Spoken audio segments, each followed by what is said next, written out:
Professor S ശിവപ്രസാദിന്റെ 29ാം ചരമവാർഷിക അനുസ്മരണവും ഏറ്റവും മികച്ച college അധ്യാപകനുള്ള award വിതരണവും ഫൗണ്ടേഷന്റെ ആഭിമുഖ്യത്തിൽ ജൂൺ 15-ന് നടക്കും. സംഘാടകർ വാർത്താസമ്മേളനത്തിലാണ് ഈ കാര്യം അറിയിച്ചത്. കൊല്ലം ശ്രീനാരായണ പബ്ലിക് സ്കൂൾ ഓഡിറ്റോറിയത്തിൽ Sreenarayana Guru open university vice chancellor doctor B P. Jagathiraj ഉദ്ഘാടനം നിർവഹിക്കും. Professor S Sivaprasad foundation chairperson mayor Prasanna എണസ്റ്റിന്റെ അധ്യക്ഷതയിലാണ് പ്രൊഫസർ എസ് ശിവപ്രസാദ് അനുസ്മരണ സമ്മേളനം നടക്കുന്നത്. മുൻ M P Rajendran professor Sivaprasad അനുസ്മരണ പ്രഭാഷണം നിർവഹിക്കും.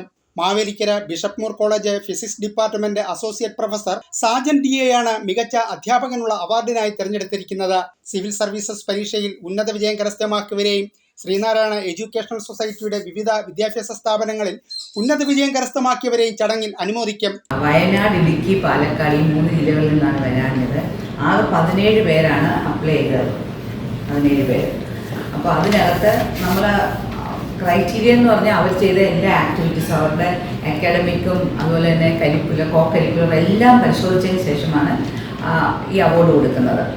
അതുപോലെ തന്നെ അവർ കുട്ടികൾക്ക് വേണ്ടി എന്താണ് ചെയ്യുന്നത്, അവരൊരു മോഡൽ ടീച്ചേഴ്സ് ആണോ, ഇതെല്ലാം പരിശോധിച്ചതിന് ശേഷമാണ് അവാർഡ് കൊടുക്കുന്നത്. അങ്ങനെ ഈ വർഷത്തെ അവാർഡ് നമ്മൾ മാവേലിക്കര ബിഷപ്പ് മൂർ കോളേജിലെ ഫിസിക്സ് ഡിപ്പാർട്ട്മെന്റിന്റെ മേധാവിയായ ഡോക്ടർ ബി സാജനാണ് ഈ പ്രാവശ്യം നമ്മൾ അവാർഡ് നൽകുന്നത്. Professor Sivaprasad foundation secretary professor Sasikumar, Anitha Shankar, K Balachandran എന്നിവർ വാർത്താ സമ്മേളനത്തിൽ പങ്കെടുത്തു. ന്യൂസ് ബ്യൂറോ, കൊല്ലം.